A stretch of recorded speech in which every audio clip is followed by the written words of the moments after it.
మాతృదేవో భవ. ఏకాంతంబున నిన్ను వేడుకొనగా ఎంతేని యత్నింతు, నాకీ కావ్యములు వృత్తి ధర్మములు దేవి ఊపిరును సల్ప నీవు. ఏ కోశంబున నా మనస్సు వినదు, ఇంకీ దారి గోదారి ఏనా, కన్నందుకు నీకు తప్పదు గదా నన్నదరింజేర్పగన్. కన్నందుకు నీకు తప్పదు గదా నన్నదరింజేర్పగన్. ఏబిఎన్ ఆంధ్రజ్యోతి ప్రేక్షక మహాశయులందరికీ నవజీవన వేదం అనే కార్యక్రమంలో 1372వ భాగానికి, ప్రత్యేకించి లలితా సహస్రానికి సాగుతున్న సామాజిక వ్యాఖ్యలో 72వ భాగానికి స్వాగతం పలుకుతున్నాం. ఎప్పుడైనా భగవత్ ప్రార్థన చేస్తున్నా, ధ్యానం చేస్తున్నా, అదృష్టం బట్టి తపస్సు చేస్తున్నా మనస్సు సహకరించకపోతే భగవంతుణ్ణి వేడుకోవలసిన విధానం ఇది. ఊరికే సహకరించట్లేదు, కుదరడం లేదు, ఈ జన్మకి అది కుదురుతుందా, ఏ జన్మలో పాపం చేశామో, ఇవన్నీ ఆలోచించుకుంటూ కూర్చోవడం కంటే ఆ బాధ ఏదో భగవంతుడితో చెప్పిస్తే ఓ పని అయిపోతుంది. అన్నీ ఆయన చూసుకుంటాడు. సర్వజ్ఞస్య దయాకరస్య భవత కిం వేదితవ్యం మయా అంటారు శంకరాచార్య శివానందలహరుడు. సర్వజ్ఞస్య నీకన్నీ తెలుసును, దయాకరస్య నువ్వు దయగలిగిన వాడివి, ఇక నీకు నేను ప్రత్యేకంగా చెప్పేదేముంది అని అదే నామజపాన్ని, అదే ధ్యానాన్ని మొండి పట్టుదలతో అలాగే కొనసాగించినా ఇబ్బంది లేదు, ఫలిస్తుంది, ఖచ్చితంగా కుదురుతుంది నిష్ట. కొనసాగించలేకపోతే ఏదో మాటల్లో చెప్పుకోవాలనిపిస్తే పక్క వాళ్ళకో పై వాళ్ళకో చెప్పుకోవడం కంటే భగవంతుడితోనే చెప్పుకోవడం మంచిది. ఆ చెప్పుకునేదే నేను పద్యంలో చెప్పుకున్నాను. ఏకాంతంబుగా నిన్ను వేడుకొనగా ఎంతేని ఎత్తునింతు. ఏకాంతం కుదరడం కుదరకపోవడం అనే సమస్య లేదమ్మా, కుదిరించుకుంటే కుదురుతుంది కూడా.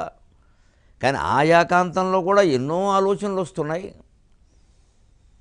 కేవలం జపం చేసుకుంటూ ఉందాం, అలాగ మనస్సు నిశ్చలంగా ఉండేలా చూసుకుందామంటే కుదరడం లేదమ్మా.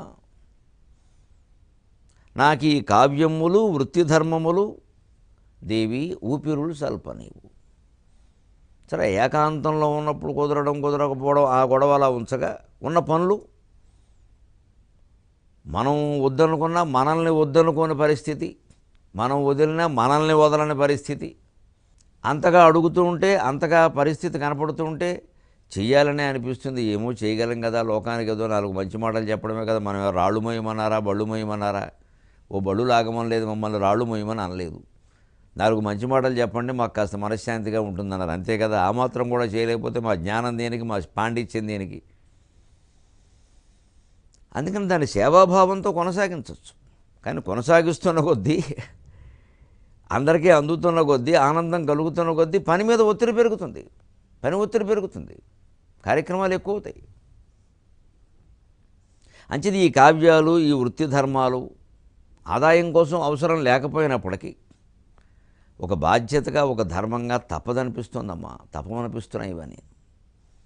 ఏ కోశంబున నా మనస్సు వినదు. పోనీ ఆ మధ్యలోనే ఎక్కడో అక్కడ ఇతరులకు ఎంతోమందికి పాపం శారీరక కష్టం చేసేవాళ్ళకి, అలాగే సాఫ్ట్వేర్ రంగంలో ఉన్న వాళ్ళకి, ఇంట్లో రకరకాల పనులతో సతమతమైపోయే ఇల్లాలి బాధ్యతలో ఉన్నవారికి ఉండేంత పని ఒత్తిడి మాకు లేదండి. నిజానికి మేము చాలా అదృష్టవంతులం.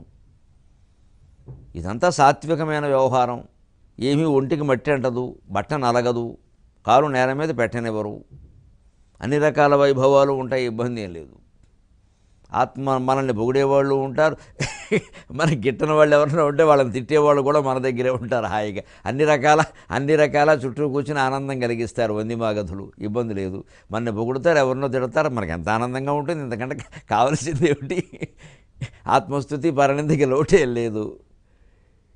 ఇన్ని ఉన్నా కూడా తపించేటువంటి జీవుడికి ఆ తపన ఎలా ఉంటుంది అంటే, ఈ కోశంబున నా మనస్సు వినదు.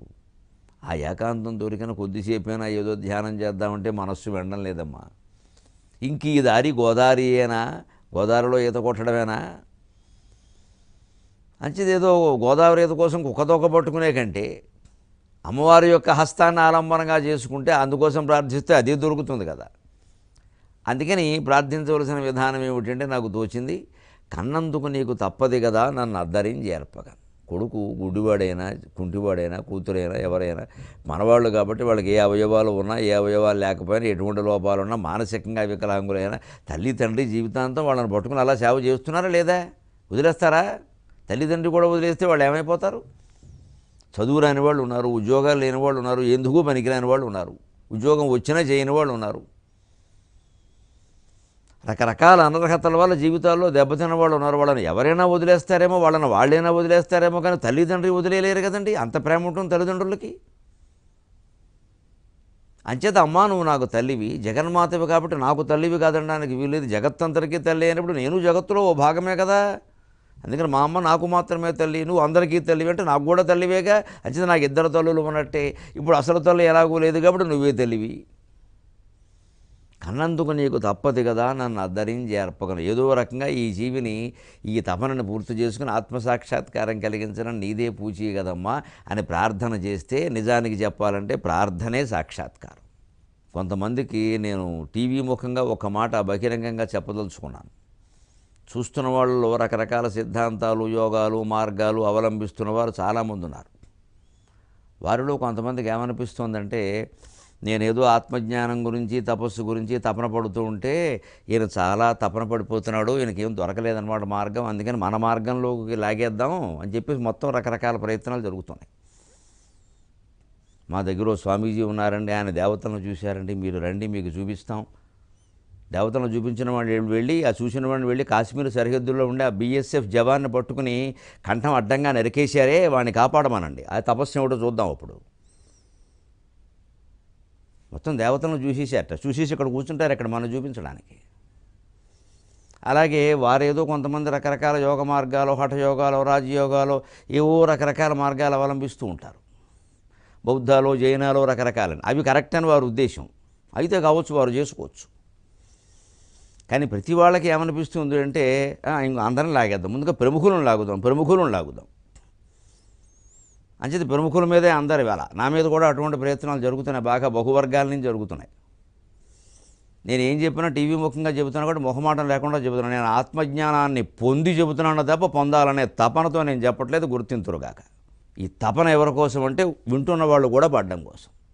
అనేక రకాల జీవితంలో గురించిన తాపత్రయాలు, సంసార తాపత్రయాలు, ఉద్యోగ తాపత్రయాలు, సంతాన తాపత్రయాలు పడుతున్న వాళ్ళు చాలామంది దుఃఖాలు పడ్డం నేను చూస్తున్నా. వాళ్ళందరికీ చెప్పడానికి ఇదే మార్గం. అందుకని నేను ఆ తపననే ప్రదర్శిస్తున్నా. అంచేత నేను ఏదో ప్రాథమిక స్థాయిలో ఉన్నానని నన్ను తీసుకెళ్ళి ప్రైవేట్ స్కూల్లో చేర్పించే ప్రయత్నాలు చేయకండి ఎవరు. నా మార్గం నాకుంది, అది శంకరాచార్య మార్గం.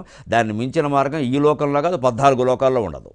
ఇంకా నాకు రమణ మహర్షి ఆదర్శం, వివేకానందుడు ఆదర్శం చాలా స్పష్టంగా ఉంది నా మార్గం అనేది. నా మార్గం ఏమిటో నేను సాగర ఘోష కావ్యంలో చాలా స్పష్టంగా చెప్పాను.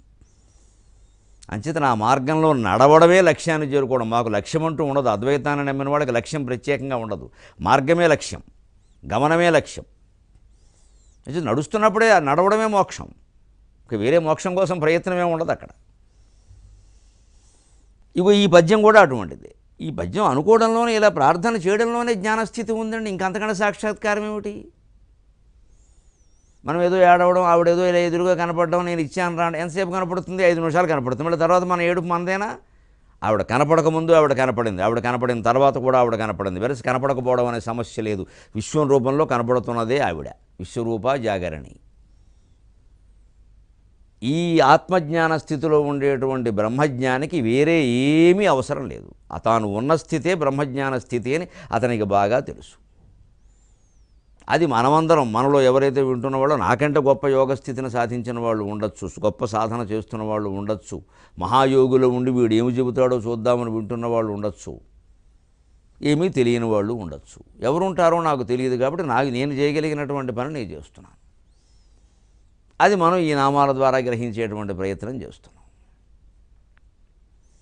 89 నామాలు, మూలకూటత్రయకళే వరాయే నమః అంతవరకు మనం పూర్తి చేసుకున్నాం. మూలమంత్రాత్మిక మూలకూటత్రయకళే వరా, కులామృతైకరసిక కుల సంకేతపాలిని. 90వ నామం కులామృతైకరసికాయే నమః. కుల అమృత కులామృత, కులామృత ఏక కులామృతైక. కులామృతైక రసికాయై నమః. ఏమిటి కులామృతైక రసికం? కులాంతర వివాహాలు, రకరకాల పరువు హత్యలు, రకరకాల జరుగుతున్న పేరు మీద ఈ మాట వింటూ ఉంటే చాలా ఇబ్బందిగా ఉంటుంది. ఎందుకంటే ఇక ముందు వరుసగా ఒక 7-8 పదాలు కులంతోనే వస్తాయి. ఓ ఈ బాబాయ్ లలితా సహస్రంలో కూడా ఇదే గోళ అనిపిస్తుంది. కులామృతైక రసికాయే నమః అని సరదాకి చెప్పుకుంటే కులాన్ని ఒక అమృతంగా భావించి ఆ కులపక్షపాతాల్లో కులం పిచ్చిలో పడిపోవడమా? 90వ నామం కులామృతైక రసికాయై నమః. ఇక్కడి నుంచి సరిగ్గా కుండలినీ స్వరూప వర్ణన ప్రారంభమవుతుంది. అమ్మవారి యొక్క భౌతిక స్థూల శరీర వర్ణన అయింది.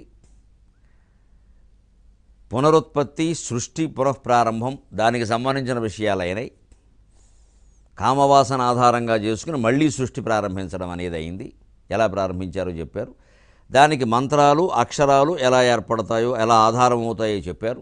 మంత్రం ఏమిటో, మూలమంత్రం ఏమిటో చెప్పారు.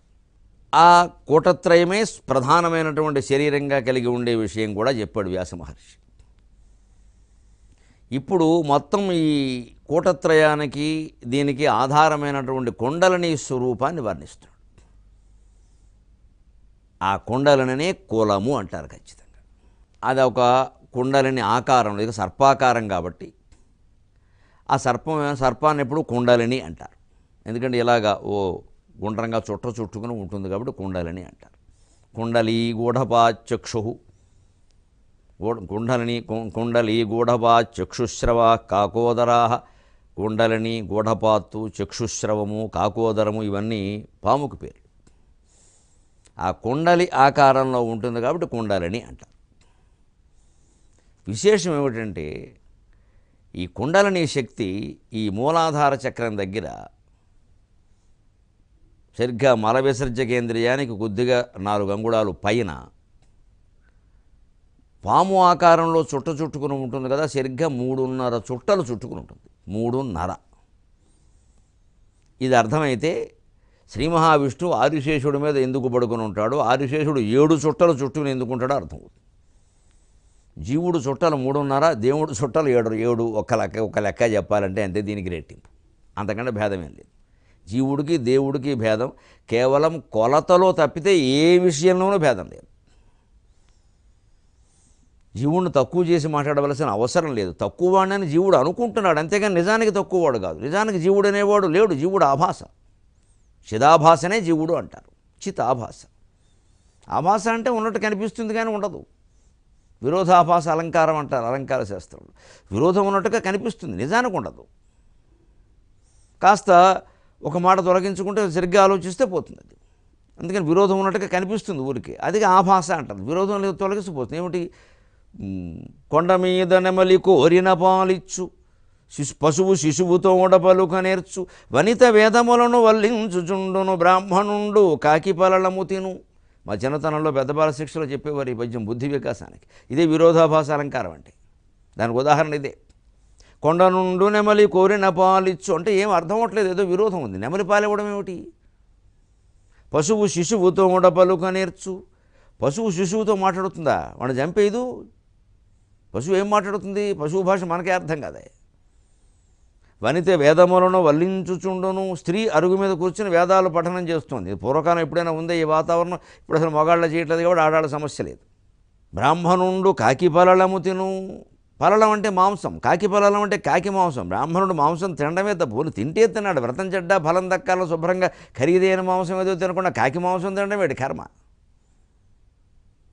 చెడిపోయినా ఇంత చెడిపోవాలా అని అదే విరోధం. ఏమిటిది? ఏం అర్థం కావట్లేదు పద్యం. ఇటువంటివి మా చిన్నతనంలో పెద్దబాల శిక్ష నుంచి గ్రహించి, ఇతర చమత్కార పద్య శతకాల నుంచి గ్రహించి ఇంటి పనిగా ఇచ్చేవారండి బుద్ధి వికాసానికి. ఆలోచించండి అబ్బాయి అనేవారు. మేము ఆ 3-4 తరగతుల్లో అలా ఆలోచించేవాడు. ఏమిటి కొండ నుండి నెమలి కోరిన పాలిచ్చు ఏమిటి? చివరికి ఇంటి దగ్గర తల్లిలో తండ్రో లేకపోతే మర్నాడు గురువులు ఎవరో ఒకరు చెప్పేవారు, పద్యం తప్పు చదువుతున్నావురా, అందుకే నీకు అర్థం కాల. ఏమిటా తప్పు అంటే, కొండ నుండు నెమలి కోరిన పాలిచ్చు. ఇలా చదివినంతకాలం అర్థం కాదు. కొండ నుండు నెమలి అక్కడ ఆపై. నెమలి కొండల్లో ఉంటుంది, ఏదో మన ఇంట్లో ఉంటుందా? ఉంటే కూర వండేసుకోరు. కోరిన పాలిచ్చు, అక్కడ ఆపకూడదు. కోరిన పాలిచ్చు పశువు, రెండో పాదంలో ఉండే పశువుని పైన ఉండే కోరిన పాలిచ్చుకి అన్వయం చేయి, కలుపు. కోరిన పాలిచ్చు పశువు సరిపోయిందిగా, విరోధం పోయిందిగా. అక్కడి నుంచి వాక్యం తయారు చేయి. శిశువుతోడ పలుక నేర్చు వనిత, మూడో పాదంలో ఉండే వనితని తీసుకెళ్ళి రెండో పాదం చివర కలుపు.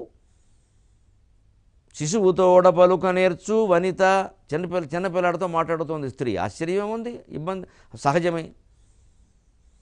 వేదములను వల్లించుచుండును బ్రాహ్మణుండు, నాలుగో పాదంలో ఉండే బ్రాహ్మణుడు తీసుకెళ్ళి మూడో పాదం చివరి వాక్యంతో కలుపు. వేదాలను వల్లిస్తున్నాడు బ్రాహ్మణుడు, సరిపోయింది. మరి ఇంక కాకి పరలము తిను అంటే కాకి అక్కడ ఆపు, పరలము తిను. కాకి మాంసం తింటుందని అర్థం, కాకి మాంసం ఎవరో తిన్నారని అర్థం కాదు. అంటే ఒకలా చదివితే విరోధం కనిపిస్తోంది, సరిగ్గా చదివితే విరోధం పోయింది. ఇదే విరోధాభాస అలంకారం. ఇది చిన్నప్పుడు ఊరికే ఏదో ప్రహేళికా పద్యం కింద చెప్పేవారు, బుద్ధి వికసింపజేసేవారు. తర్వాత అలంకార శాస్త్రంలో ఎప్పుడో ఎంఏలో అవి చదివినప్పుడు ఓహో ఇదా విరోధాభాస, మనం చిన్నప్పుడే నేర్చుకున్నాం. కానీ అప్పుడు విరోధాభాస అలంకారం అని చెప్పేవారు కాదు. ఎందుకంటే చిన్నపిల్లాడు తెకమక పడతాడు ఈ అలంకార శాస్త్రాలన్నీ చెబితే. పైగా మన తెలుగు ఉపాధ్యాయులతో ఒక ఇబ్బంది ఏమిటంటే అలంకార శాస్త్రాల్లో ఎప్పుడు పాత ఉదాహరణలే చెబుతారు, కొత్త ఉదాహరణ చెప్పేందుకు అసలు ప్రయత్నం చేయరు. చాలా గొప్పవాళ్ళు మన వాళ్ళు, అసలు ఆలోచించరు. కొత్తది ప్రమాదం, ఆలోచిస్తే తప్పు అవుతుందేమో అని భయం. ఎంతసేపు ఉపమాలంకారం అనగానే ఆ ముఖం చంద్రబింబం వలె ఉన్నది, ఇంకెవరి ముఖాలు ఉండవా? ప్యాసివ్ వాయిస్, యాక్టివ్ వాయిస్ అనగానే ఇంగ్లీష్ మాస్టర్లు రామాకిళ్ళు రావణ, రామాయణం తర్వాత మర్డర్లు ఏం జరగలేదా? మన తెలివితేటలు ఇలాగే ఉంటాయి. అందుకే పాఠం చెబుతుంటే పిల్లలకి విసుగ్గా ఉంటుంది. ముందు ఉపాధ్యాయుడికే విసుగ్గా ఉంది, ఎందుకంటే కొత్త ఆలోచన ఆయనకే లేదు, అంతకంటే వాక్యాలే లేవా. అంచేది ఆమెముఖము చంద్రబింబం వలె ఉన్నది ఉపమాలంకారం చెప్పిన అంతకాలం ఏమవుతుంది? 9వ తరగతిలో ప్రేమలు, 10వ తరగతిలో ప్రేమలు, తర్వాత పరువు హత్యలు అవే మిగులుతూ ఉంటాయి. ఇంకా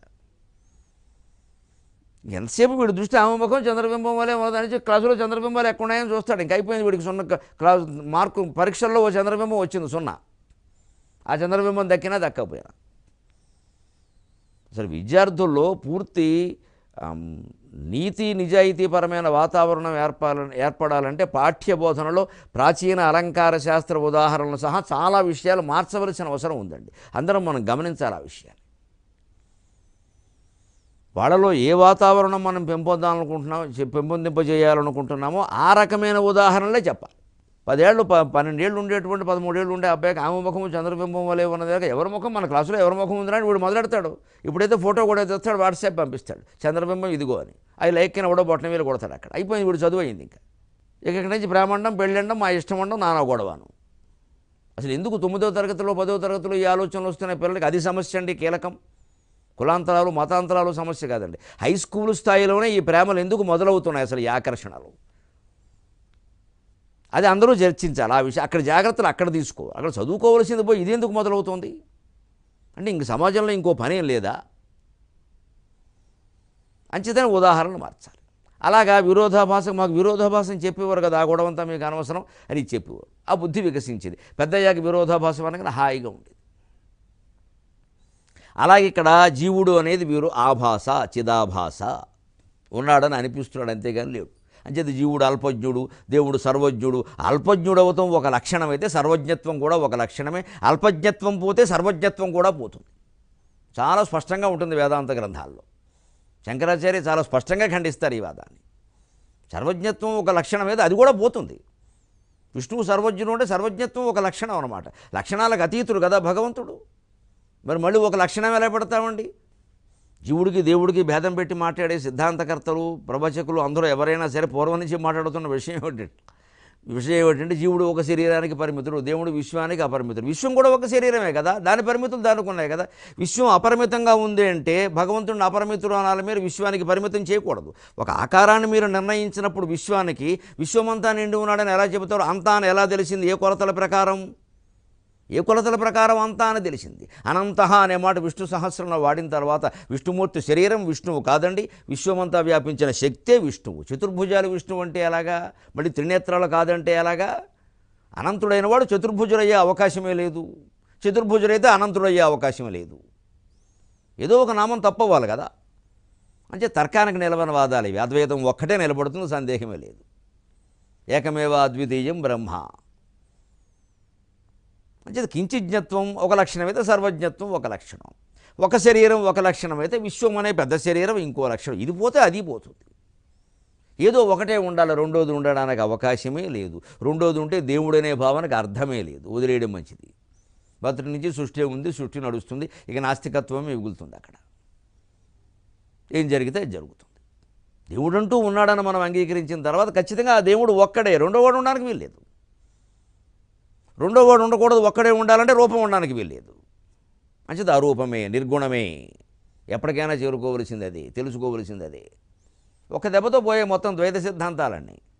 ఇంకా ద్వైతానికి అటు ఏదో చేర్చి ఇటు ఏదో చేర్చి అవేదో అసలే మిగలవు. ద్వైతమే మిగిలినప్పుడు ఇవేలా మిగులుతాయి? అందుకని కులామృతైకరసిగా అంటే మనం అర్థం చేసుకోవాల్సిన ముందు జీవుడు యొక్క కర్మ ప్రణాళిక 3.5 చుట్టలు అయితే దేవుడు కర్మ ప్రణాళిక 7 చుట్టాలు. అంతే దీనికి రెట్టింపు. అంటే ఈ విశ్వాన్ని సృష్టించడం, పెంచడం, పోషించడం, తిరిగి సంహారం చేయడం, తిరోధానం కనపడకుండా చేయడం, మళ్ళీ అనుగ్రహం, మళ్ళీ మొదలుపెట్టడం, ఇదో బంధం ఆయనకుంది. ఇదివరకే చెప్పుకున్నాం, 5 అవస్థలు వీరుకుంటే 5 అవస్థలు వారికి ఉన్నాయి. ఇవే దశాకృతికి అని, నారాయణ దశాకృతికి. ఈ అవతారాలు ఎత్తడం, సంహరించడం, దానికోసం కొన్ని నిందలు పడడం, మళ్ళీ ఏవో దానికి వ్యాఖ్యానాలు చేసుకోవడం అని పడలేదా దేవుడు? ఎన్ని పడలేదండి? ఎందుకు పడాలి ఇవన్నీ? ఇదంతా కళ, లీల అని ఆయనకి తెలుసు, మనకి తెలియదు, అంతే తేడా. కాబట్టి ఆయన ఆనందంగా పడుతున్నాడు. మనం ఏదో ఇదంతా సత్యం అనుకుని మనం ప్రతిసారి రక్తపోటు, గుండెపోటు తెచ్చేసుకుంటాం. మనం జీవితాన్ని స్వప్నంగా భావించగలిగితే ఎవ్వడికి 90 ఏళ్ళు బతికినా గుండెపోటు కాదు, రక్తపోటు కాదు, మధుమేహం కాదు, ఏమీ రాదు, జ్వరం కూడా రాదు. దాన్ని మనం భావించే విధానాన్ని బట్టి ఉంటుంది. ఆ భావించడానికే మూలం ఇది. ఎప్పుడు ఆ 3.5 చుట్టలు చుట్టుకుని ఉన్నటువంటి కుండలిని శక్తి మీద దృష్టి పెట్టి మనస్సులో కేవలం భావన చేసిన చాలు, దృఢమైన భావన చేసి కుండలిని మీదే దృష్టి పెట్టి జపం చేస్తే ఆ కుండలిని శక్తి మేల్కొనడం ఖాయం. వేరే రకమైన పద్మాసనాలు, యోగాసనాలు కూడా అవసరం లేదని చెప్పారు వ్యాఖ్యానంలో భాస్కర్ రాయలు, సింహం భట్ల వారు సహా. అంత గొప్పది ఇది.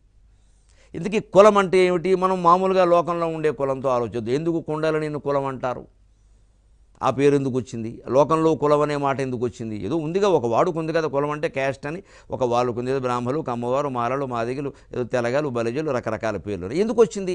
దానికి ఒక సమాన జాతి ఉందా లేదా? సాజాత్యం, సమాన జాతిత్వం, ఒకే రకమైన పుట్టుగా, ఆ పురుషుడు ఆ కులమే, ఆ స్త్రీ ఆ కులమే, కలిసి పుట్టినవాడు ఆ కులమే అని సర్టిఫికెట్లో కులం రాస్తున్నారా లేదా ఇప్పుడు? అంచేది ఏదో ఒక పుట్టుక అనే సమాన జాతి లక్షణం, సమాన జాతి అంటే సమాన పుట్టుక, ఆ సమానమైనటువంటి పుట్టుక అనే లక్షణం సమానంగా లేకపోతే ఆ కులం అని రాయరుగా.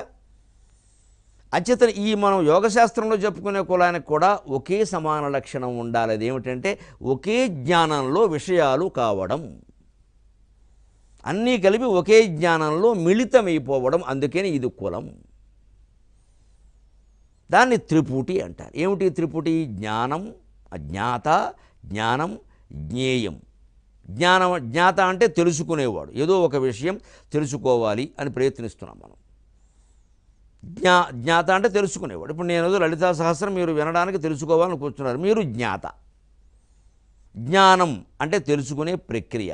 నేను చెప్పడం అనేది, నేను కాదు, నేను చెప్పడం అనే విధానం ఉందో ఇది జ్ఞానం. జ్ఞేయం లలితాదేవి.